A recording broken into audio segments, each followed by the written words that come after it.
This is a locomotive I've wanted to have for so long, and I've actually managed to get one here on my stage. This is the Deutsche Reichsbahn BR56, and it's from Fleischmann, obviously. This one is number 4158 in the Fleischmann range. And it is a model produced towards the end of Fleischmann's HO production runs. Obviously now they only do N scale. So specifically this is a BR56.2-8, a 280 locomotive designed for hauling heavy goods trains.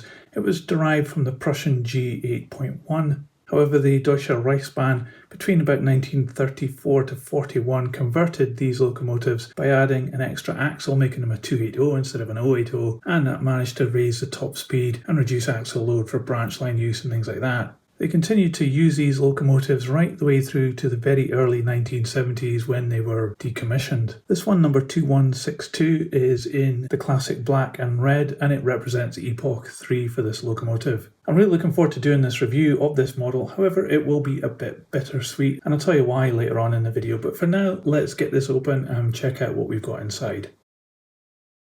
So this model has come with the usual Fleischmann leaflet, which has a photograph of the locomotive, plus it says about two other part numbers, 4156 and 4157, so I guess you could get different versions of this. In fact, the picture's shown a Deutsche Bundesbahn version rather than a Deutsche Reichsbahn. Inside it's got some information here in English, as other languages as well, and it shows how to remove the body. It looks like it's just two screws, which allows access to change the bulb, so we've got lighting on this.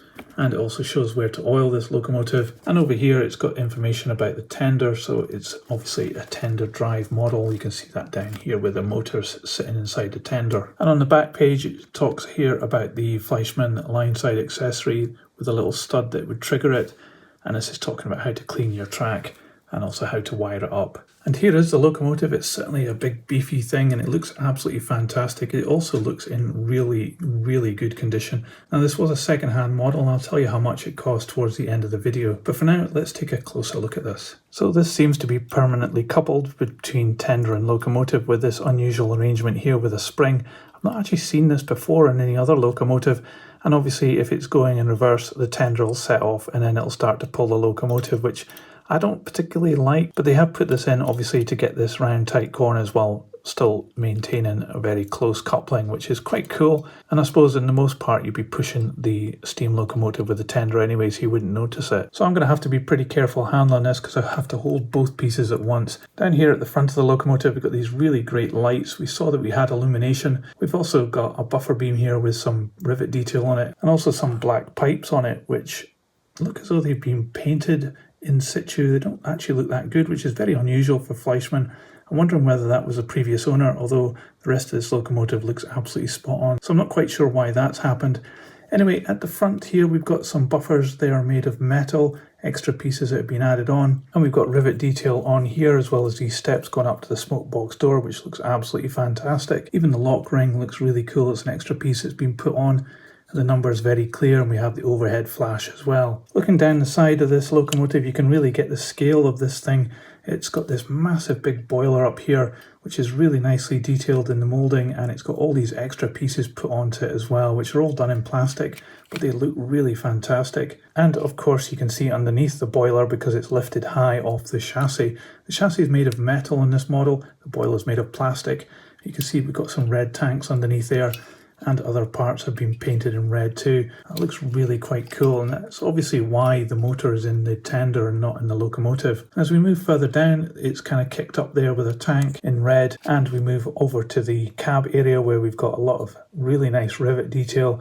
The printing is really clear as well, and we've got very clear flush fit glazing too. Underneath the cab we've got some pipework and steps coming down. This is all being painted red onto the black, and if I hold it like this you can see on the footplate there that we have wood effect on the floor, and we have a fully detailed firebox as well as that extra wheel added on the side there. The handrails you can see at the edges also look really good and very fine too. Up on top of this locomotive it's got so much stuff. The top of the cab looks really good with all these parts, like we have the rivet detail and this little, I guess it's a vent or chimney or something, and then as we go along the top of the boiler you can see all the pipe work and the extra pieces that have been moulded in here. There is a bit of a moulding line there, which I don't particularly like seeing on locomotives, but because it's got so many other pieces added onto it, it's not really that noticeable. This side of the locomotive is a bit plainer than the first one. It doesn't have a tank at this point here.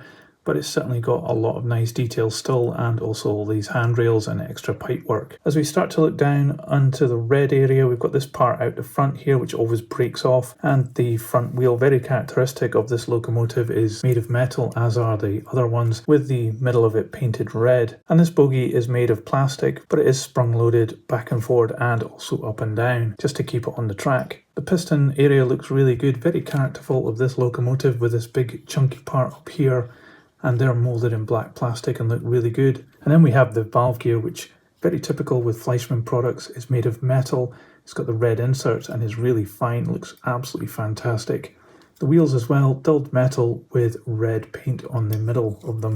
We've got brakes very much in line with the wheels, and that's this plastic part which is added onto the bottom. Turning our attention to the tender now, it's a very strange design, this one. We've got one wheel at the front here and two further back.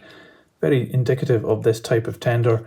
We've also got some printing up here, nice rivet detail on the side, and the red area has got some really nicely defined springs and axle boxes, along with some rivet detail as well. Up on top we've got more rivet detail. The usual kind of typical coal, it's always filled up right to the brim, and it's hard to see on the camera here, but we do actually have some coal down here and more detail moulded in, which looks great. We've even got a little oil can sitting up there, which is amazing. The handrails are very delicate too and look really good. We've got these little door parts here as well with lots of rivet detail. And then as we look at the back, we've got another set of lamps, more buffers which are made of metal, and the buffer beam with those black parts added on as well, which are painted.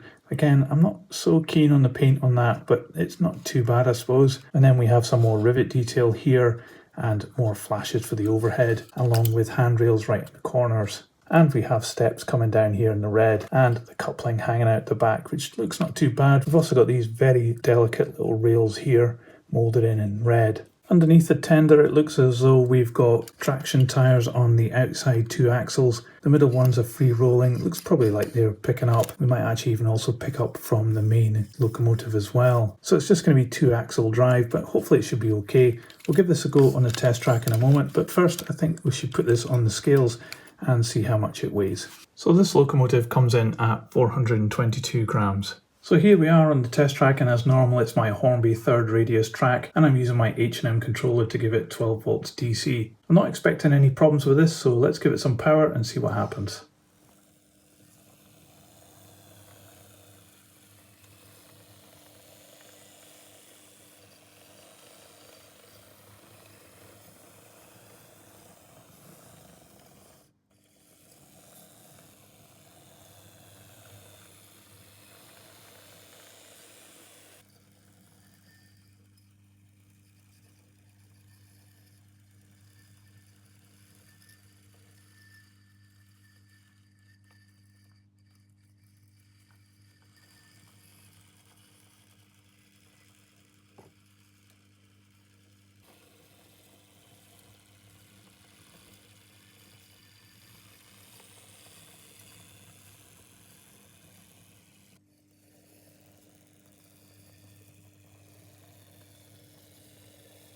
Well, not a surprise there at all. It runs absolutely perfectly.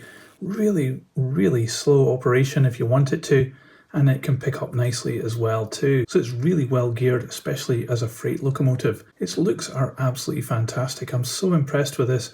I thought it would be a good looking locomotive, and it absolutely is. It's very unusual, very chunky and beefy, but I really like it, and I especially like things like the space underneath the boiler so you can see straight through.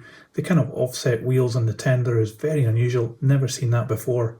And there's a few things on this I forgot to mention in my earlier review, like it's got this little tiny whistle here, an extra piece made in metal, and also it's got this tiny little lamp bracket on the back of the tender, which, you know, could get very easily broken off, but what an incredible piece of moulding that's there. There's so much to love about this locomotive. The valve gear is fantastic, made of metal with those inserts, looks great. The wheels are good too, and there's so much detail packed into this model. Absolutely fantastic, I cannot fault it. If anything, the only thing that's maybe not 100% on it is that it doesn't have directional lights, but that's just really a minor thing, I think, and you could probably fix that with some LED conversions perhaps. I also noticed when it was running that I thought there might be a problem with the close coupling arrangement with the tender and how it attached to the locomotive, and that it maybe have some delay when it was going backwards. But on the test track, That didn't happen at all. I was really quite surprised. So that's a fantastic way of attaching a locomotive to its tender, having it close coupled and yet still managing to get round tight corners. So it's another absolutely fantastic model from Fleischmann. I think this is up to today's standards, and yet this is probably around about 20 or maybe even 25 years old, which is real testament to how good these models were. Now, I said this would be a bittersweet kind of review, and that's because as with most of the items I review, I just cannot afford to keep them. And so shortly after reviewing them, I normally put them up for sale because I need the money to buy the next locomotive or piece of rolling stock to review for you guys. And that's unfortunately going to have to be the fate of this, because this model, still second-hand, and okay, this one is in absolutely mint condition, would be more than £170, which is a lot of money for a second-hand locomotive. And I just cannot afford it. If I did, this channel would end pretty quickly if I kept everything. And I can't really understand those YouTubers that have massive locomotive collections. They seem to buy them and review them and then keep them. I just can't make that work financially. You don't make enough money on this channel to make that happen. So unfortunately, I'm going to have to sell this eventually, but I'm going to hold on to it for a while because I really, really love this locomotive. But that's just what I think about this loco. What do you think? Do you like this loco, or is it a little bit ugly for you? Let me know in the comments below. I'd love to know your thoughts. And if you like this video, don't forget to give it a thumbs up. It really helps this channel. Now, I'll put this on the turntable so you can see all the way around. And just to wrap up, I'll say thanks very much for watching and checking out these model railway items with me. I appreciate your time, and I hope to see you on my next video. See ya. So model trains, model words, choo choo, model trains, tiny train, in tiny worlds, choo choo.